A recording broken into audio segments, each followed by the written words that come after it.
With YouTube attacking alternative media, please consider supporting the channel via Patreon for just $1 per month. Link below. So when we talk a lot about social justice warriors on this channel, oftentimes it does feel aimed at the college, age kid, right? The youth that are going into university and colleges around not only this country but the world to get an education, to get them prepared for the rest of their life. And they come out as just crazy leftists.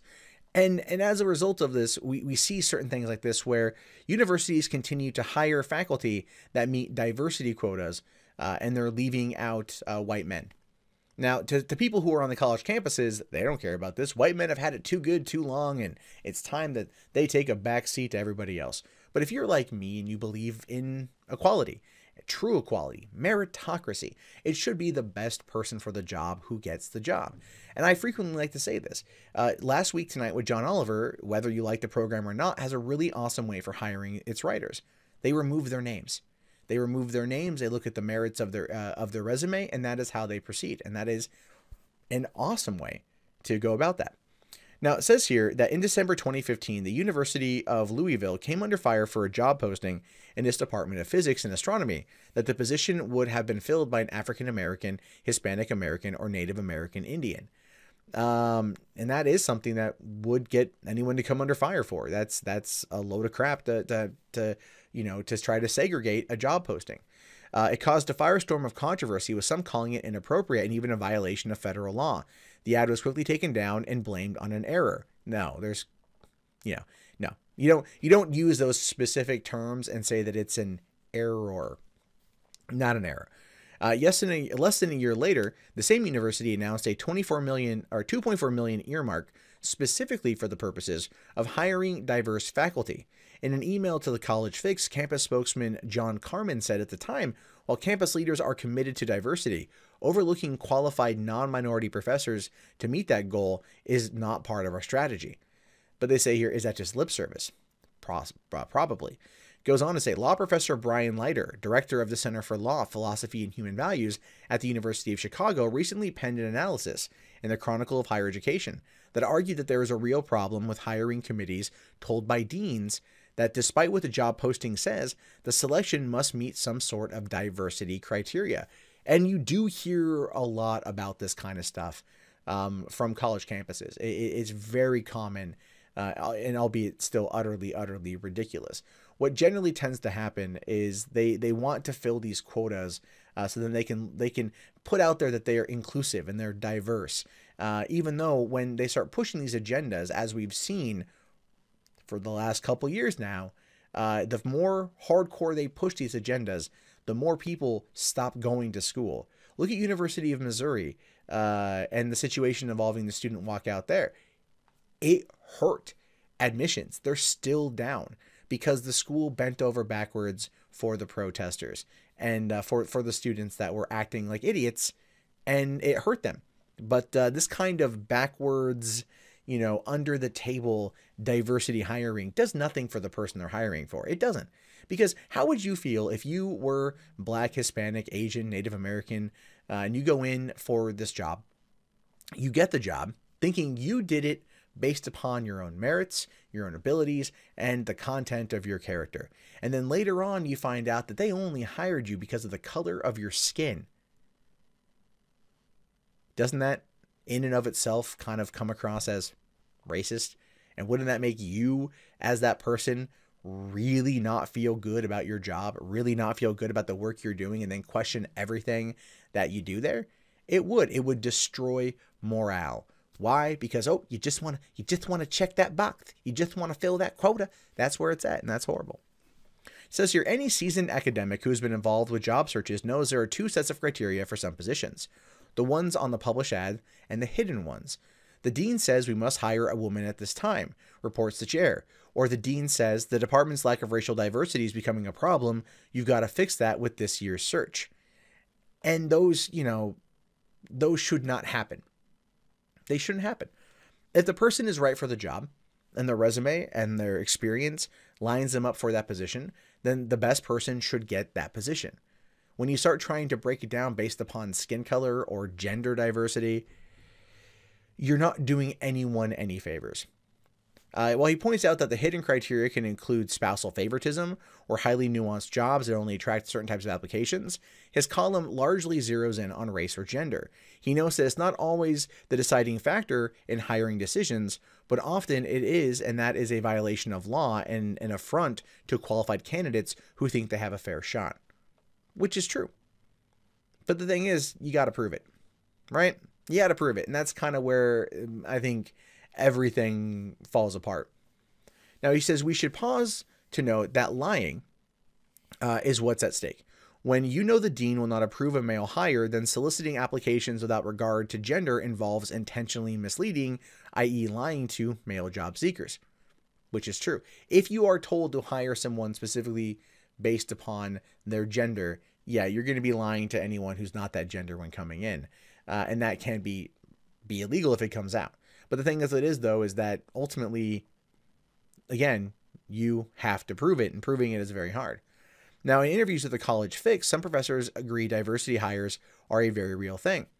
Saying here, I've seen a few cases in academia where the chair of the department says something like, although the job description doesn't say it, we're getting pressure from the dean. We have to hire a woman, or we have to hire a Latino or Black person. This is coming from Tim Grosclose, an economics professor at George Mason University.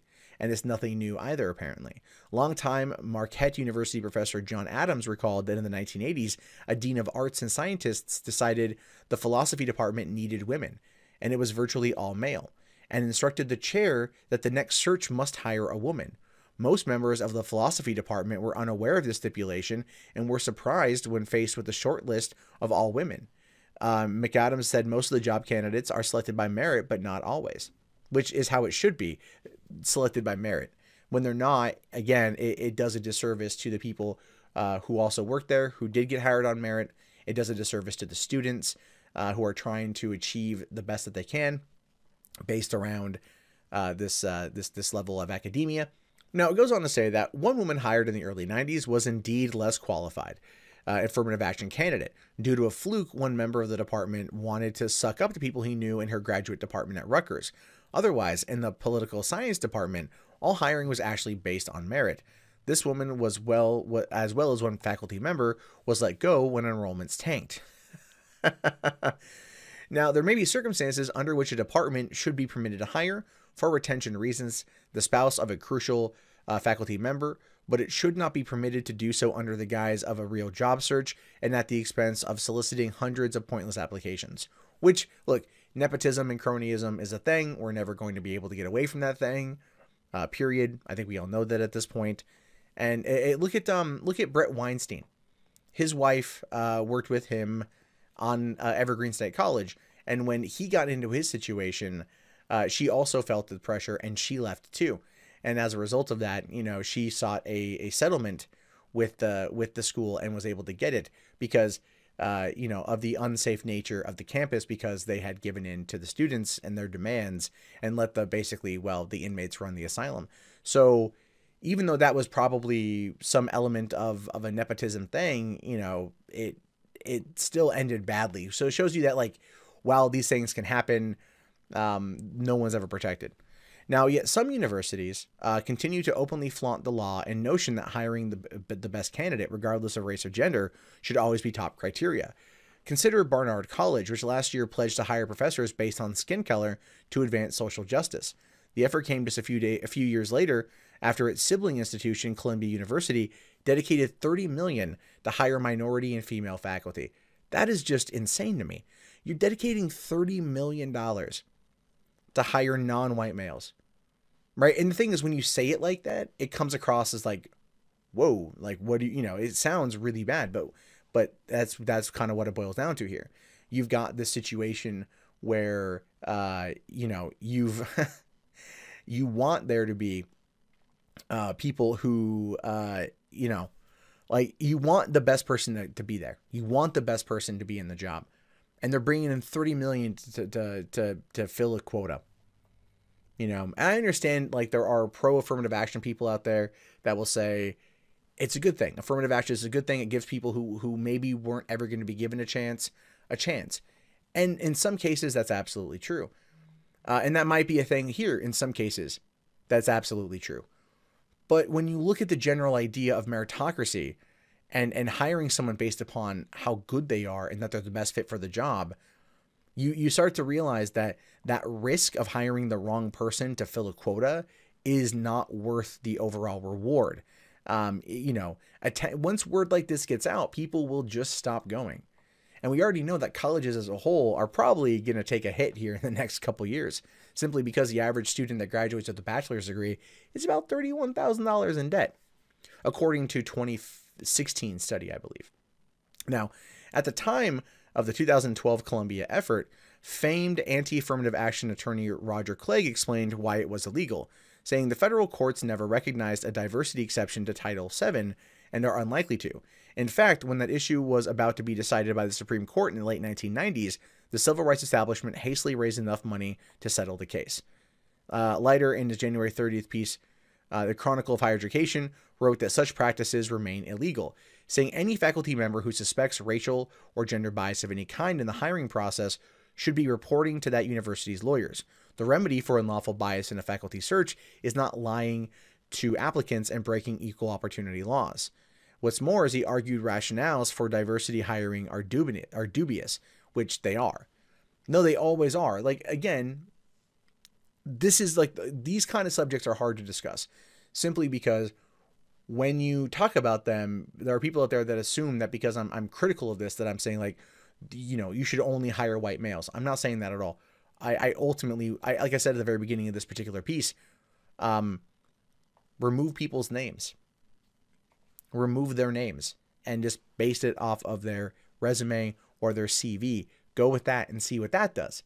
That gives you a more even treatment than anything else, I think.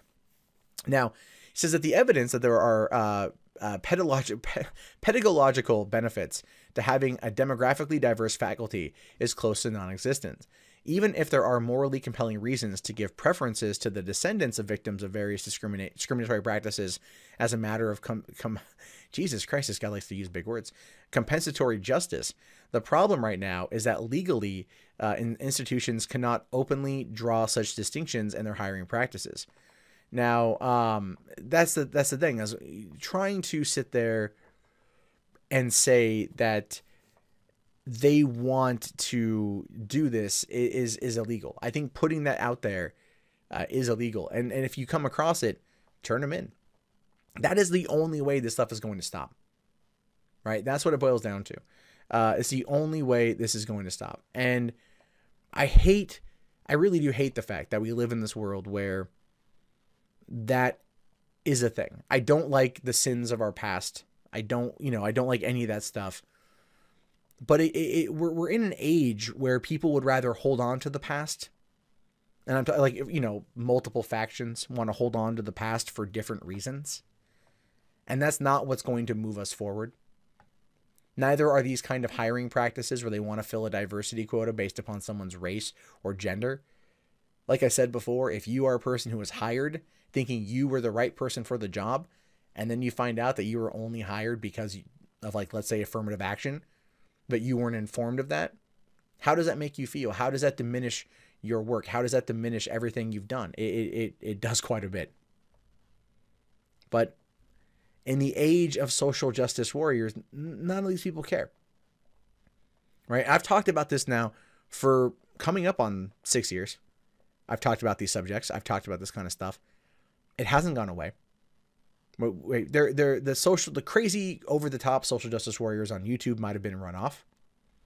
But as we can see in academia, they still continue to hire based upon diversity quotas. They still continue to run underneath this clearly segregated system that they have built themselves and implemented themselves as a way to fight back against, well, racism or sexism.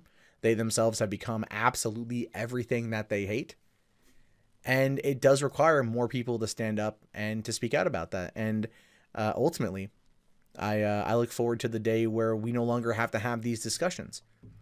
But if I'm being real, if I'm being honest, that's way far away. Like, probably not in the next 20 years. And that's sad. But we need more people to wake up to it, more people to realize this kind of stuff's happening.